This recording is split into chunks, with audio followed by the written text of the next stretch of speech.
Welcome to the Tour Today show. My name is Steve Fleck. For the next 3 weeks, every day there is racing at the Tour. We will talk about the highs and the lows, the thrills and the spills, and there were certainly a lot of those today. More on that in our coverage coming up. The tragedies and the triumphs at the Tour, aka La Grande Boucle.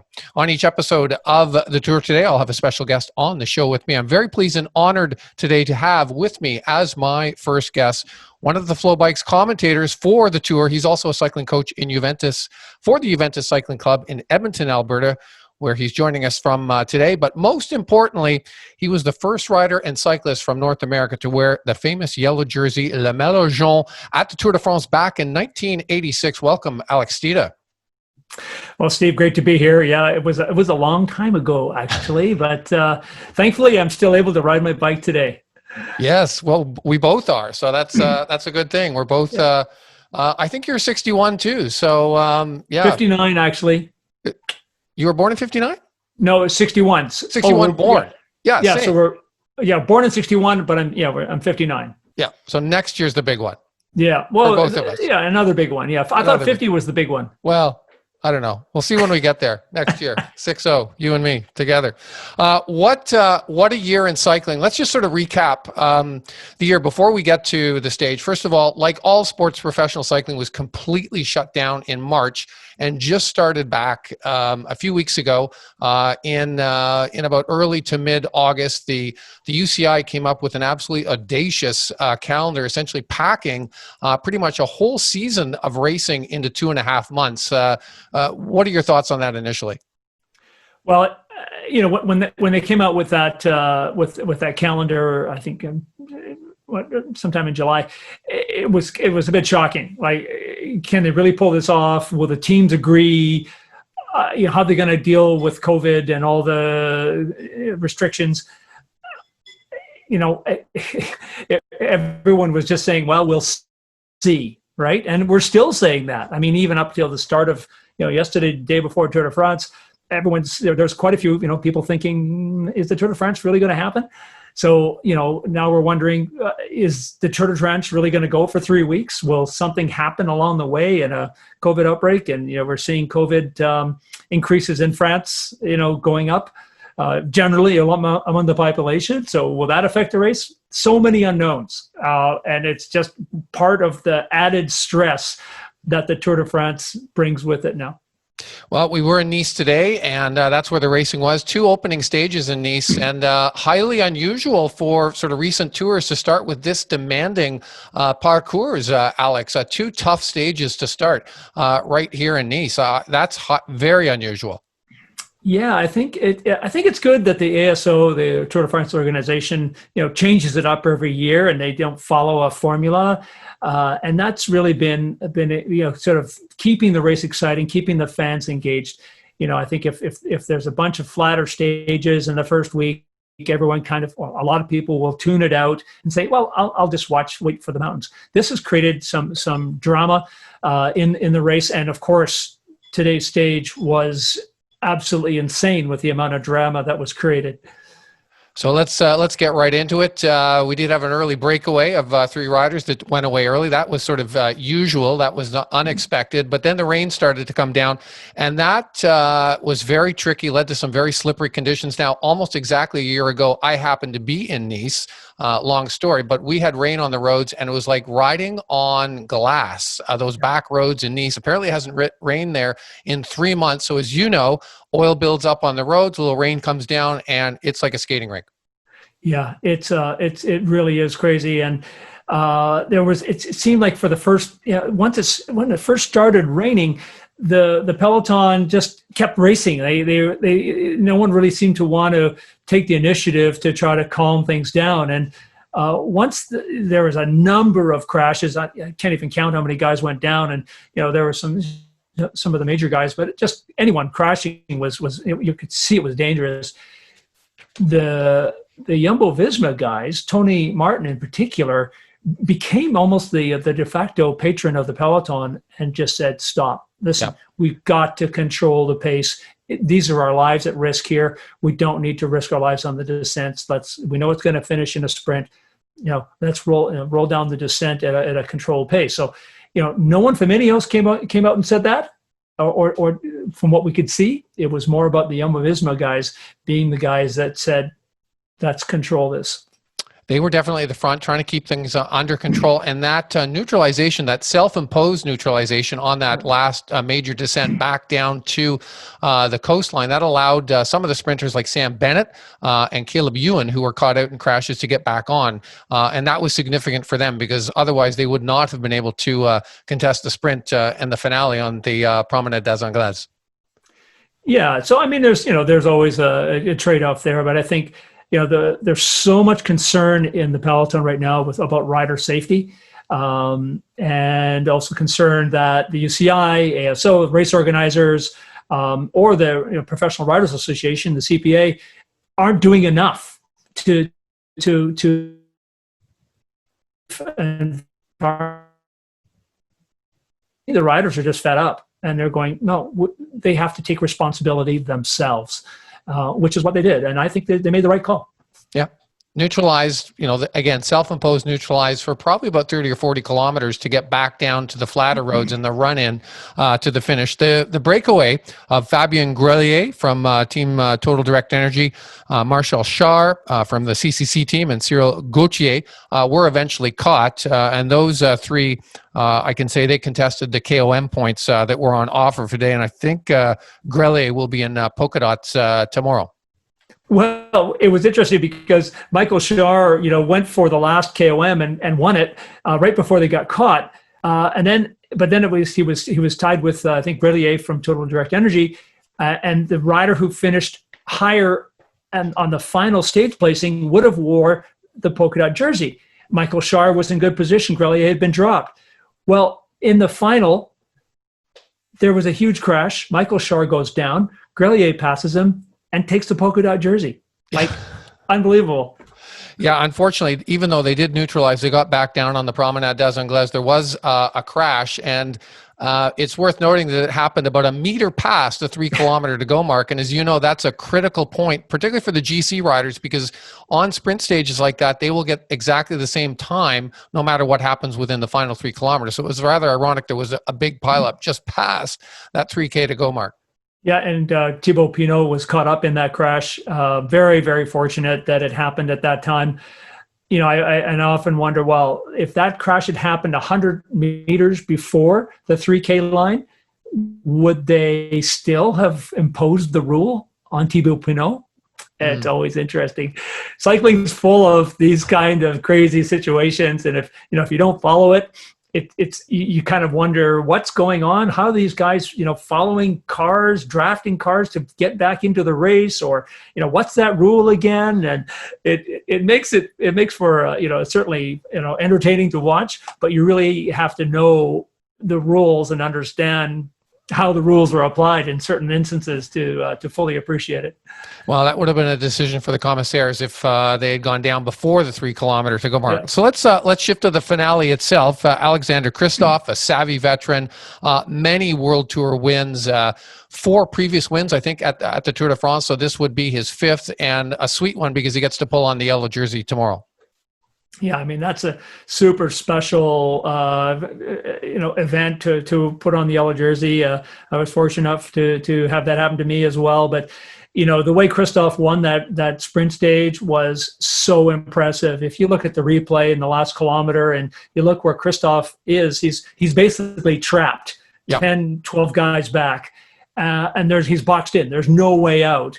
And as the meters move forward and the sprint develops,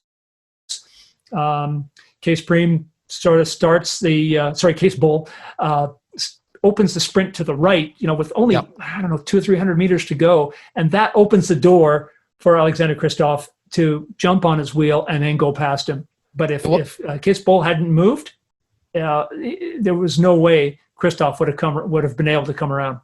Would you say patience sort of played a role in that, Alex? Well, I would patience, experience. Yep. He's been there so many times before, and you win.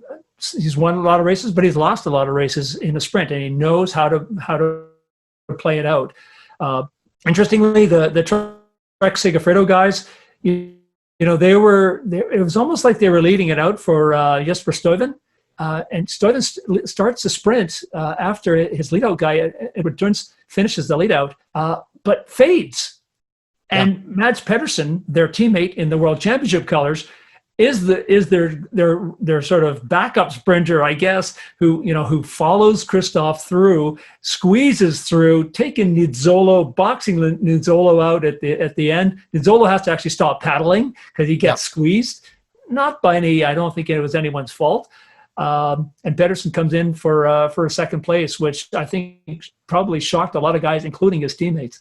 Yeah, no, it was nice to see the rainbow jersey mixing it up there, at the finish. And as you said, Cease Bowl from Team Sunweb ended up in third. Sam Bennett, and I think it was Bennett and Dunasek Quickstep that lined up everyone on the left. And I think that's why everyone did go left initially and kind of opened the door up for Christoph. Sagan was in the mix as well. Peter Sagan going for his 8th green jersey. How did Sagan look to you today?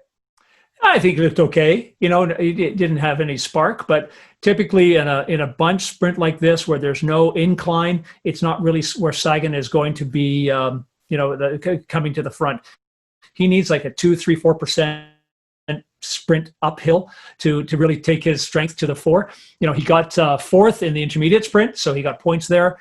Got 5th in the stage. So, typically that's how Sagan wins the green jersey, by just always being there, never being the best sprinter, finding a few sprints that work for him because they're a little bit uphill and the main sprinters can't follow. And so I think he's probably where he needs to be at this time of the Tour de France. Yeah, I think his form looked great, so that bodes well for him later on down the road. So just quick summary on the jersey, the GC. So it'll be exactly the same, Alex, as they were across the line. So it's Christoph in yellow in first place, Mads Pedersen in second, Cease Bowl in third, Sam Bennett in fourth, and Sagan in fifth.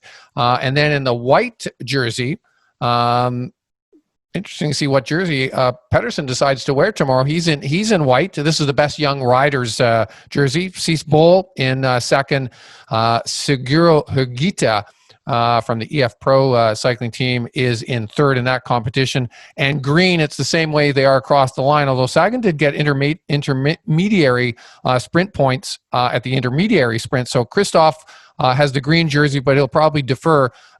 Pedersen's got choices. He's got choices about what jersey he wants to wear tomorrow.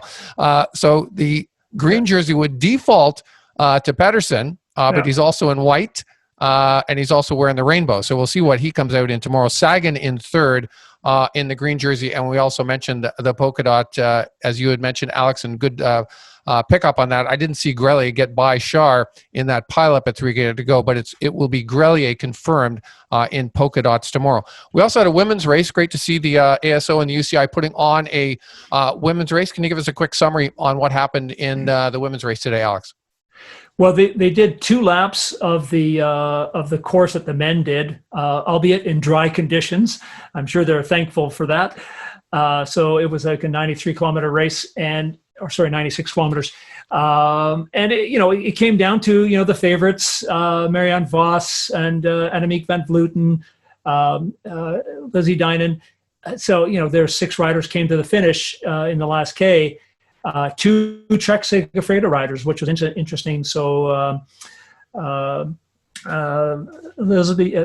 Elisa Longo Borghini was working for Lizzie Deinen, both on Trek Segafredo. So you could see that there was really good teamwork between those 2 riders, and we saw Lizzie just sort of playing it cool, not doing any extra work. Longo Borghini doing the majority of the work to keep the pace rolling, because knowing that Deinen probably has a good sprint. Then we saw Van Vleuten actually make a long-range attack about 900 meters to go, wearing the World Championship colors. But everyone jumped on her wheel, and she didn't really look back to see if she had a gap. She just kept pushing, and everyone just pulling everyone along. Really, was interesting that she didn't try to, play a different card. Then she realized everyone was on her wheel. Everyone backed off, and that allowed Longo Borghini to get back on and go to the front and then start the lead out. And interestingly, Marianne Vos was the first person on Borghini's wheel.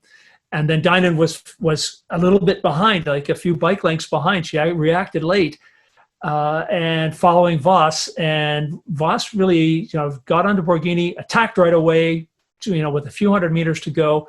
And that allowed, a perfect slipstream for Dinan to come around. But she had to work for it. And it was only because of a good bike throw that Dinan won the sprint. Yeah, it was a photo finish between the two of them, very close, less than a couple of centimeters at the end. Nice to see the women racing here. And what's even nicer is I hear rumblings and rumors at the ASO and the UCI talking about the potential bringing back of the women's Tour de France, which would be really great to see. Women's pro cycling really happening right now. It's on a bit of a roll and a momentum. It would be wonderful to see the women back racing at the Tour de France. So, Alex, we are staying in Nice tomorrow. Tomorrow's stage 2 in Nice, a little bit more challenging. We have two big climbs. They'll head out up into the true Maritime Alps. They'll go over the Col de la Colomane and the Col de Turini out in the mountains, then return to Nice. It's a road circuit to the finish. They'll take on the Col d'Ise and then head down to the Promenade des Anglaises for another finish on that famous roadway. So how do you see tomorrow shaking out? Well, it's a different kind of a race than today. The climbs are significant, and they come earlier in the stage, but then there's two shorter climbs toward the end, and the last climb on the Col de Quatre Chemins is a time bonus at the top of the climb, which is really different. The Tour de France are throwing this in as a bit of a carrot to the riders, I think, so that there's not just a time bonus at the finish, but time bonus at the top of the last climb with about 20K to go. Yeah, I'm looking at my sheet, and I'm seeing the B there on top of the Col de Quatre Chemins, and you're right, there is a B there, so there will be a time bonus with just a few kilometers remaining, about 10K to go, in fact. Yeah, okay, 10K. So it's going to change the dynamics of the race, because the GC guys, because it's such a tight race and there's so many potential contenders here for GC for overall, they're going to be watching each other pretty closely. But that, I think, leaves an opening for a rider like Julien Alaphilippe, or my call is Emmanuel Buchmann, who usually flies under the radar. He got fourth last year at the Tour. I think someone like that could sneak away in maybe an earlier break, or just just using the circumstances correctly. He could get that time bonus at the top of the last climb. He's a strong climber and a savvy GC guy. So will we see the GC guys going for the win, or will they be just keeping an eye on one another? I mean, I think I heard one of the commentators today saying that you're not going to win the Tour de France here in Nice with these two stages, but you could certainly lose it by, putting yourself in a bit of a time deficit. Well, there's a few things that'll have to be taken into consideration by the teams. Number one is the weather. If it rains again tomorrow, the roads will be slippery on those descents. Look to see, typically the guys like to use climbing bikes on stages like this with rim brakes. But if it's wet, I'm going to bet that most of the guys are using disc brake bikes just to be able to control their bikes better on those slippery descents. Modulating the brakes is so much easier on disc brakes. So there's that first, but I have to think that if an opportunity arises for any of these GC teams, they're going to take advantage of it, and they're going to see what they can do and test the legs of the other GC guys. So there'll be a few forays, let's say, to see how the other guys react. So that might be a strategy of maybe putting some time in the bank, early on, and letting everyone chase you down over the course of the race. And the terrain in this tour, there are only, I just looked at the parcours yesterday, and there are barely any what you would call true flat sprinter stages. This is up and down pretty much the whole way, and that's not even including the mountains. Yeah, they're going through 5 mountain ranges in the tour this year, 5 separate mountain ranges. Each of the 3 weeks has its own difficulties, difficult mountainous stages throughout each of the 3 weeks. Yes, there's higher altitude stages towards the end in the last week, but it's still they can't, the teams cannot afford to take their foot off the gas and protect their GC guys, keeping their guys at the front. I almost feel sorry for some of the guys there who are the the domestiques, because they're going to have the directors in their ear every day telling their guys, keep our GC guy at the front, out of trouble. We saw what happened today. There's going to be even more paranoia tomorrow about maintaining their leaders close to the front, as close as possible to the front. But as you know, there's only so much room on narrow roads for so many guys to be at the front. So it'll be a fight. It'll be a fight to see who can control the race and keep their guys out of trouble. Now, the weather obviously contributed to the crashes today. The roads were slippy. They were like ice. They were like glass, as we were talking about. But others have been talking about the fact that, the 5-month layoff, the lack of racing, the lack of, being in the bunch and riding in the bunch consistently weekend in, weekend out, has led to just a more chaotic sort of peloton in the World Tour races we've seen. Is that something you would agree with? I think most of these guys are super experienced, and, they've already had, most of them have had at least 2 or 3 to 5 day stage races already under their belt to sort of wake up their senses.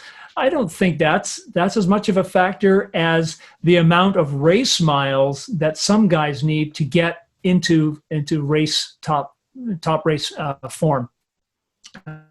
The older guys, as you get older, you tend to need more race miles to get your body into race form. The younger guys tend to be able to react. The body reacts more quickly to the training impulse and the racing impulse. They don't seem to need as many race miles to get ready. So, in the first week, I expect to see more from the younger riders, and maybe, if they expend too much energy too soon, maybe we'll see some of the older riders get stronger as the race goes on. Awesome. Alex, I know you're really busy. The flow coverage is going on every day of the tour. Thank you for taking time out of your busy commentary schedule to spend a few minutes with us today. We really appreciate it. My pleasure, Steve. Always happy to help. You have been watching the Tour today. My guest has been Alex Stieda, the first North American cyclist to wear the yellow jersey in the Tour de France. My guest tomorrow for stage 2 of the Tour will be another one of the Flow commentators, the official announcer of the UCI World Cup Mountain Bike Series, Randy Ferguson. My name is Steve Fleck on behalf of the whole team at Endurance Zone TV. Thank you for watching, and we'll see you all back tomorrow at 5 p.m. Eastern Daylight Time for the Tour Today Show.